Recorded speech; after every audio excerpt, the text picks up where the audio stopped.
आखिरकार भगवान इंद्र ने सांप के चारों पैर क्यों काटे? असल में सांप ने अनजाने में स्वर्ग के राजा इंद्रदेव को नाराज कर दिया था और सजा के तौर पर उन्होंने उसके चारों पैर काट दिए। कहानी कुछ ऐसी है कि बहुत समय पहले सांप के भी ड्रैगन की तरह चार पैर हुआ करते थे, लेकिन वो ड्रैगन की तरह सुंदर नहीं दिखता था। एक तो उसका शरीर बहुत लंबा था, ऊपर से उसकी अजीब सी जीभ, उसे देखकर ही दूसरे जानवर डर जाते थे और उससे दूर भागने लगते थे। सांप को ये देखकर बहुत दुख होता था। वो अक्सर किसी सुनसान कोने में छिपकर रोया करता था। जानवरों का उससे दूर रहना उसे और भी अकेला बना देता था। जो सांप पहले शांत और सीधा साधा हुआ करता था, अकेलेपन की वजह से उसका स्वभाव अब हिंसक होने लगा। वो गुस्सैल हो गया और अपनी भड़ास निकालने के लिए दूसरे जानवरों को परेशान करने लगा। उसके मन में बढ़ती नफरत धीरे धीरे जहर में बदल गई और उसके मुंह में दो नुकीले जहरीले दांत निकल आए। अब आलम ये था कि अगर वो किसी को काट ले तो जहर तुरंत शरीर में फैल जाता। इससे या तो सामने वाला सुन्न होकर हिलने डुलने के लायक नहीं रहता या फिर उसकी जान चली जाती। सांप के इस बर्ताव ने पूरे गांव के जानवरों को गुस्से में भर दिया। तब नेक दिल पांडा उसके पास पहुंचा और उसे समझाने की कोशिश की। उसने कहा, सांप अब रुक जाओ, तुम्हारी वजह से बहुत से जानवरों को चोट पहुंची है। पांडा ने यह भी समझाया कि अगर वो ऐसे ही सबको डराता रहा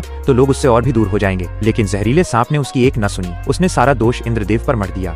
उसने कहा कि वो जानता था कि सब उससे डरते हैं, इसलिए उसने हर दिन प्रार्थना की थी कि इंद्रदेव उसका रूप बदल दें। लेकिन जब उन्होंने कुछ नहीं किया तो आज जो कुछ भी हो रहा है उसके जिम्मेदार वही हैं।